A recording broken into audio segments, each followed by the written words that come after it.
Hello students. Now today again we are here to discuss about our number system. तो number system के बारे में discuss करेंगे और ये हमारी नंबर सिस्टम की पार्ट 3 वीडियो है। और मुझे लगता है आपको जो पहले वाली 2 वीडियोस है आपने अगर देखी होगी तो उसको बहुत पसंद किया होगा। अगर नहीं किया है तो उसे लाइक करो, शेयर करो और सब्सक्राइब करो।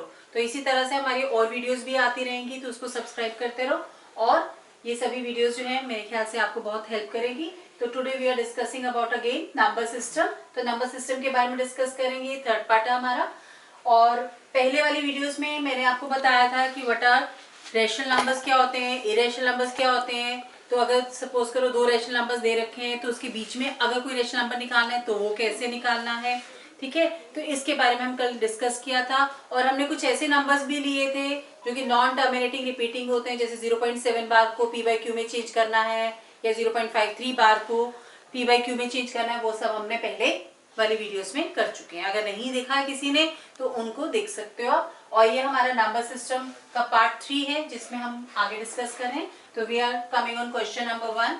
तो सबसे पहले आप क्वेश्चन नंबर 1 देखो, यहाँ पे हम कौन सा ले रहे हैं। तो इसमें find an irrational number between √2 and √3। तो √2 भी आपका इरेशनल नंबर है, √3 भी आपका इरेशनल नंबर है। तो अब आपको क्या निकालना है, एक इरेशनल नंबर निकालना है जो कि √2 और √3 के बीच में आता है, ठीक है। तो अब सबसे पहले क्वेश्चन 1, अब हमें क्या निकालना है, you have to find an irrational number between √2 and √3। तो इसका एक मेथड होता है कि अगर हमें इन दोनों के बीच में इरेशनल नंबर निकालना है तो इन दोनों को ही मल्टीप्लाई कर दो। तो you will write the irrational number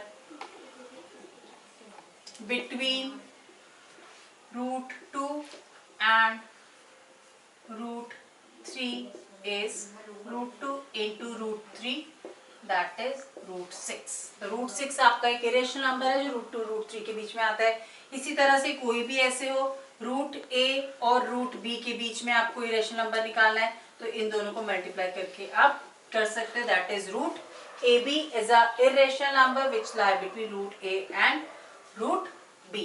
तो there is one more way of doing it. तो आपको सबसे पहले देखो √2 का वैल्यू पता होना चाहिए। एक और वे में हम आपको बता रहे हैं, ऑल्टरनेट मेथड बता रहे हैं। तो √2 जो होता है वो आपका होता है 1.414। इरेशनल नंबर्स है, नॉन टर्मिनेटिंग नॉन रिपीटिंग होगा, चलता रहेगा। √3 का वैल्यू कितना होता है 1.73205 कुछ ऐसे होता है। तो इसको भी लेते रहो, छोड़ दो इसको, मतलब आगे चलता जा रहा है। तो √2 1.414 होता है, √3 1.732 होता है। अब आप देखो 1.4 और 1.7 के बीच में कौन कौन से नंबर आते हैं। हाँ जी, कौन से आते हैं, 1.4 और 1.7 के बीच में 1.5 भी आता है, 1.6 भी आता है, ठीक है। या फिर जैसे मुझे 2 निकालने तो 1.5 1.6, एक लिखो 01 001 000 4 टाइम्स 01 5 टाइम्स 01, ठीक है। इस तरह से करते जैसे 01 001 000 4 टाइम्स 01 5 टाइम्स 01, ठीक है। इस तरह से हम निकाल सकते हैं। तो ये आपके क्या है, 2 irrational numbers between √2 and √3, √2 and √3। तो ये √2 और √3 के बीच के इरेशनल नंबर है। अब यहाँ पे हमें सिर्फ एक ही निकालना था, तो you can do in this way also. लेकिन एक चीज ध्यान में रखनी है, अगर सपोज करो ऐसे होता है √2 और √8 के बीच में निकालना है, तो √2 एंड √8 क्या होता है आपका, √2 और √8 के बीच में निकालना है, तो उसमें आपका ये चीज नहीं चलेगा, क्योंकि √2 इंटू √8 क्या हो जाएगा, √16 हो जाएगा। और √16 किसके इक्वल होता है, 4 होता है। 4 हमारा रेशनल नंबर होता है और इरेशनल नंबर नहीं होता। तो आपने ये ध्यान रखना है कि वो रूट में ही रहना चाहिए। अगर रूट में नहीं है तो वो आपका इरेशनल नंबर भी नहीं है। तो जो ये वाला प्रोसेस होता है ये सभी के लिए वर्क नहीं करता है। हाँ, ये वाला पार्ट जो हमने इस तरह से किया, तो this part works for all types of questions, ठीक है। फिर उसके बाद आ जाओ, ये क्वेश्चन नंबर 1 मुझे लगता है सबको समझ में आ गया होगा, ठीक है। अब हम चल रहे हैं क्वेश्चन नंबर 2 पे। Now what is your question number 2। अब क्वेश्चन नंबर 2 पे जा रहे हैं, ये सबको समझ में आ गया। How we have to find an irrational number between 2 irrational numbers like this √2 and √3। तो नेक्स्ट क्वेश्चन है, find 3 irrational numbers between 5/7 and 9/11। अब 5/7 और 9/11 के बीच में कौन कौन से इरेशनल नंबर्स आते हैं। तो सबसे पहले क्वेश्चन नंबर 2 है, एक आपको नंबर दे रखा है 5/7। अब 5/7 को सबसे पहले आप किस में कन्वर्ट करोगे, डेसिमल्स में चेंज करोगे। फिर 9/11 है, 9/11 को अगर डेसिमल्स में चेंज करो तो क्या आता है, पहले वो लिखोगे। तो 5/7, तो इसको करके देखो, 5 बीच में, 7 बाहर, सबसे पहले क्या आएगा 50, 7 7 से कितना हो गया 49, 7 1 जा 7, कितना हो गया 30, 7 4 जा कितना हो गया 28, 2 बचा 0, 7 2 जा 14, कितना बचा 6, 60, 7 8 जा 56, कितना बचा 4, ऊपर लेके जा रहे हैं इसे 40, फिर 7 5 जा 35, कितना बचा 5, स्टार्टिंग में क्या था 5, वापस आ गया, तो ये आपका क्या आ जाएगा बार आ जाएगा इसके ऊपर। तो ये हो गया आपका 0.714285, दिस इज बार। ठीक है, तो ये हो गया आपका। इसी तरह से 9/11 को भी हम क्या करेंगे, डेसिमल्स में कन्वर्ट करेंगे। तो अब 9/11 को डेसिमल्स में कन्वर्ट करो तो क्या आता है आपका 9 बीच में और 11 जो डिनोमिनेटर में होता है वो बाहर होता है।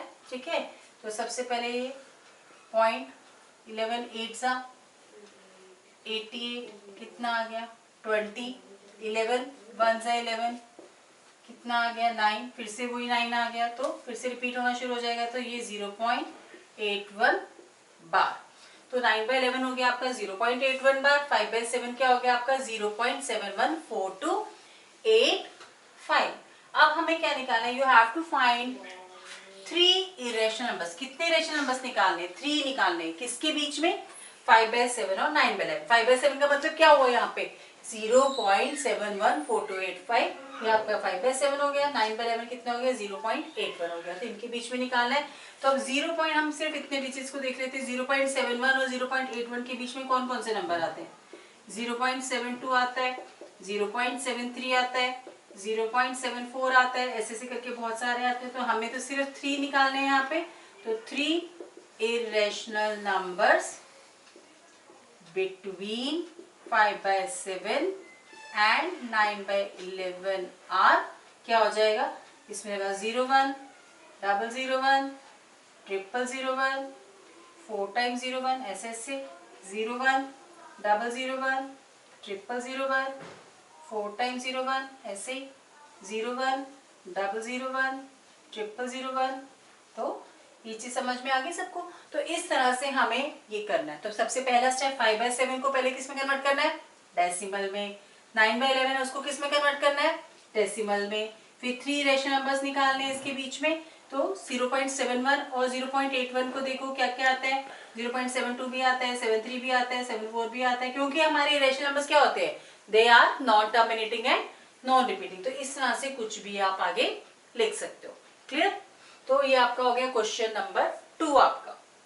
अब आ जाओ question number 3, again very very important. तो ये आपकी एक्सरसाइज 1.2 है, जिसमें आपको क्या बताना है, you have to show √2 √3 √5 and √10 on a number line, यानी इन इरेशनल नंबर्स को नंबर लाइन पे किस तरह से रिप्रेजेंट करना है। तो ये मैं आपको सिखाऊंगी यहाँ पे। तो क्वेश्चन नंबर 3 मेरा है, और आपकी जो एनसीईआरटी की बुक्स है उसमें ये एक्सरसाइज 1.2 इसी के ऊपर बेस्ड है।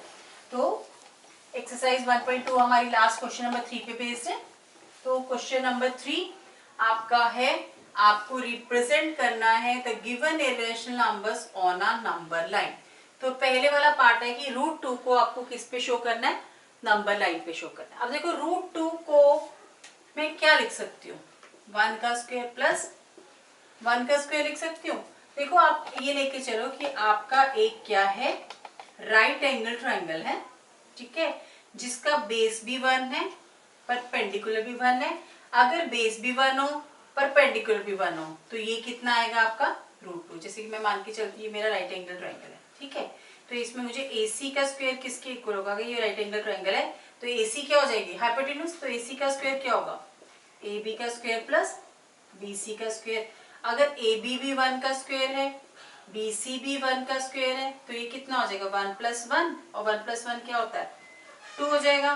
तो तो यहाँ पे हमारा AC का स्क्वायर है, तो AC किसके इक्वल हो जाएगा, ये स्क्वायर हटाएंगे तो क्या आ जाएगा √2। तो यानी एक तरह से √2 उस ट्राइंगल का हाइपोटेन्यूज है जिसका बेस और परपेंडिकुलर क्या होता है 1 होता है। तो उस राइट एंगल ट्राइंगल का हाइपोटेन्यूज होता है √2 जिसका बेस और परपेंडिकुलर क्या होता है 1 होता है। तो सबसे पहले आपको इसको इस तरह से लिखना है, यानी आपने बेस भी 1 लेना है और परपेंडिकुलर भी क्या लेना है 1 लेना है। तो कैसे शुरू करेंगे इसको, तो ये चीज मैं आपको समझा रही थी कि किस तरह से हमने लेना है। तो सबसे पहले आपने क्या करना है, you have to draw a line with the help of a scale. फिर उसके बाद इससे मान लो 0 इक्वल डिस्टेंसेस पे आपने पॉइंट्स मार्क करने हैं। आप 2 सेंटीमीटर को 1 यूनिट ले सकते हो, ठीक है। थोड़ा सा हम इसमें प्रॉपर स्पेस से बनाएंगे, बहुत छोटा छोटा पास पास में नहीं बनाएंगे हम। 1 यूनिट को 1 यूनिट किसको लेंगे 2 centimetre, you can take 2 centimetre as 1 unit, यानी यहाँ से लेके यहाँ तक भी सपोज करो 2 सेंटीमीटर है, 1 से लेके 2 तक भी 2 सेंटीमीटर है। अब आपको क्या बनाना है, बेस भी 1 बनाना है। तो सबसे पहले ये बेस आपने सपोज करो यहाँ से लेके यहाँ तक के डिस्टेंस को आपने बेस ले लिया बेस। फिर यहाँ पे आप क्या बनाओगे, सबसे पहले एक राइट एंगल बनाओगे। क्या बनाओगे, राइट एंगल। तो बेस तो आपने 1 यूनिट ले लिया, ये बेस आपका कितना हो गया 1 यूनिट। तो मैंने आपको बताया था इसमें बेस भी 1 है, परपेंडिकुलर भी 1। तो इतना कंपास खोलेंगे आप, क्या करोगे, you will open the compass. कहां से लेके, O से लेके, सपोज करो मैं ये पॉइंट 1 को मैंने पॉइंट ले लिया A, ये मेरा AB है। तो OA मान लो 1 यूनिट है, तो इतना ही कंपास खोलेंगे। फिर उसके बाद हम उसको कहाँ पे रखेंगे, A पे रखेंगे। A पे खोल के फिर से उसको 1 यूनिट काट देंगे। सपोज करो ये आपका B हो गया, तो हमने इसको 1 यूनिट कट कर दिया। एक बार ध्यान से सुनो फिर से। सबसे पहले हमने इक्वल डिस्टेंसेस लेने, 2 सेंटीमीटर एज 1 यूनिट ले लो। तो यहाँ 2 सेंटीमीटर एज 1 यूनिट ले लिया, बेस भी 1 लेना है, परपेंडिकुलर भी 1 लेना है। तो ये परपेंडिकुलर 1 ले लिया, इसे कट कर दिया, ये भी 1 है, ये भी 1 है। तो उसके बाद हमने इसको ज्वाइन कर दिया, O को B से मिला दिया। तो ये जो आपकी OB है वो √2 है। OB कितनी है आपकी, √2 है। तो O पे क्या रखोगे, कंपास का जो भी टिप है वो रखोगे। OB जितना कंपास को खोलोगे, खोलने के बाद यहां से आप क्या करोगे, आर्क लगा दोगे। क्या लगा दोगे, आर्क लगा दोगे। यानी O पे कंपास रखेंगे, कहाँ रखेंगे, O पे। खोलेंगे कितना, OB जितना, और ये आर्क कहाँ से लगाओगे, कंपास के साथ ऐसे ऐसे करके लगा दोगे। और ये वाला पॉइंट आपका हो जाएगा C। तो ये जो OC डिस्टेंस है वो आपका क्या रिप्रेजेंट करेगा, √2 यूनिट्स रिप्रेजेंट करेगा। क्लियर। तो इस तरह से हम √2 बनाएंगे, ठीक है। √2 के बाद नेक्स्ट मैं आपको √2 √3 बताने से पहले √5 बताऊंगी, ठीक है। एक वाला समझ में आ गया, तो ये आपका हो गया √2। नेक्स्ट हम क्या करेंगे, √5। क्या बनाएंगे, √5। अब √5 लाने के लिए हमेशा प्लस का ही साइन होना चाहिए। तो सपोज करो 2 का स्क्वायर और 1 का स्क्वायर लेते हैं। मतलब 2 अगर बेस है, 2 का स्क्वायर कितना होता है 4 होता है, और 1 का स्क्वायर क्या होता है 1 होता है। 4 + 1 कितना आ जाएगा 5। यानी कि 2 यूनिट्स हमने बेस लेना है, 1 यूनिट हमने परपेंडिकुलर लेना है। उल्टा भी ले सकते हो, इसको बेस ले लो या इसको परपेंडिकुलर लो, या इसको बेस ले लो या इसको परपेंडिकुलर ले लो। तो फिर से हमने क्या करना है, एक स्ट्रेट लाइन बनानी है, उसमें पॉइंट्स मार्क करने इक्वल डिस्टेंसेस पे। मान लो ये आपका 1 है, ये आपका क्या है 2 है। It should be at a equal distances, ठीक है। और ये 2 सेंटीमीटर के उस पे अकॉर्डिंग ले लो, या फिर हम अपना कंपास एक बार आप कोई भी रेडियस लेके एक आर्क लगाई, उतना ही खोल के आपने ये वाली आर्क भी लगा दी, ऐसे भी कर सकते हो आप, ठीक है। तो ये डिस्टेंसेस आपके इक्वल होनी चाहिए। तो बेस कितना लेना है आपने 2 यूनिट्स, यानी यहाँ से लेके यहाँ तक आप अपना बेस ले लो। ओ ये आपका बेस हो गया। फिर ए पॉइंट पे हम क्या बनाएंगे, परपेंडिकुलर बनाएंगे। तो परपेंडिकुलर कितना होना चाहिए, बेस मैंने 2 ले लिया, परपेंडिकुलर कितना लूंगी मैं 1 यूनिट। तो 1 कितना है, इतना कंपास खोलोगे, इतना कंपास खोलोगे, और कहाँ रखेंगे, फिर ए पे रखेंगे। ए पे रख के हम यहाँ पे क्या लगा देंगे, आर्क। यानी ये आपका 2 यूनिट्स हो गया। बेस कितना हो गया 2 यूनिट्स हो गया, और ये परपेंडिकुलर कितना हो गया आपका 1 यूनिट हो गया। फिर इस पॉइंट को मान लो B। अब फिर O को B से मिला दोगे। अगर बेस 2 यूनिट है, परपेंडिकुलर 1 यूनिट है, तो ये कितना आएगा, OB कितना आएगा √5। पर हमें रिप्रेजेंट किस पे करना है इसको, ऑन अ नंबर लाइन।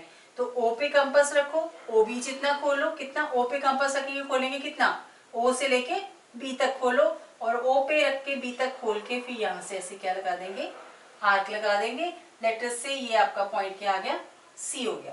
तो ओ से लेके सी तक का जो डिस्टेंस है, ओ से लेके सी तक का जो डिस्टेंस है दैट विल रिप्रेजेंट √5 यूनिट्स। तो ये √5 का हो गया, ठीक है। तो नेक्स्ट है हमारा √3। √3 कैसे बनाएंगे वो बताऊंगी आपको मैं। तो √3 बनाने के लिए आपको पहले √2 बनाना पड़ता है। √3 बनाने के लिए क्या बनाना पड़ता है, √2 बनाना पड़ता है, क्योंकि √3 होता है बेस लेना है √2 और परपेंडिकुलर लेना है 1। तो √3 बनाने के लिए √2 बनाना पड़ता है, और √2 किसके इक्वल होता है, अभी कराया था 1 का स्क्वायर प्लस 1 का स्क्वायर होता है। तो इस तरह से सबसे पहले हमें √3 बनाने के लिए क्या बनाना पड़ता है, √2 बनाना पड़ता है। तो ये 0, ये 1, तो 1 बेस 1 परपेंडिकुलर 1 बेस हो गया। यहाँ पे फिर क्या करेंगे, 90 का एंगल बनाएंगे, ठीक है। 90 का एंगल बेस आपका 1 हो गया, परपेंडिकुलर भी जितना ये उतना यहाँ पे कट कर दो 1 यूनिट। अब इसको इससे मिला तो ये आपका कितना बन गया, √2, यानी ओ भी आपका क्या बन गया, √2। ओ पे कंपास रखो, ओ भी जितना खोलो और यहाँ से बेस पे √2 ले आओ। ये पॉइंट हो गया आपका सी, यानी ओ से लेके सी तक का डिस्टेंस क्या हो गया आपका √2। फिर उसके बाद आपने क्या करना है, सी पॉइंट पे फिर से एक परपेंडिकुलर बनाओगे, बेस √2 लेना है। तो बेस हमने ओसी ले लिया जो कि हमारा √2 है।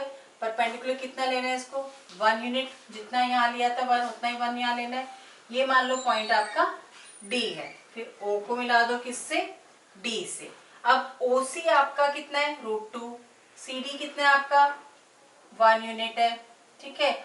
और ओडी कितना हो जाएगा, ये वाला ओडी कितना हो जाएगा, ओडी कितना हो जाएगा √3, पर हमें शो करना है इस नंबर लाइन के ऊपर। ओ पे कंपास रखो, ओडी जितना खोलो और यहाँ से ऐसे आर्क लगा दो, यहाँ से ऐसे क्या लगा दो, आर्क लगा दो। ये सपोज करो आपका ई है, तो ओ से लेके ई तक का जो डिस्टेंस है दैट इज √3 यूनिट्स। तो इस तरह से हम इन क्वेश्चंस को कर सकते हैं, ठीक है। तो √10, अब √10 आप अपने आप करके देखेंगे क्या होगा, √10 3 का स्क्वायर प्लस 1 का स्क्वायर होगा। 3 को बेस ले लेना और 1 को क्या ले लेना, परपेंडिकुलर लेना। I think you can try it yourself. तो इसी तरह से हम इन क्वेश्चंस को कर सकते हैं। Thank you.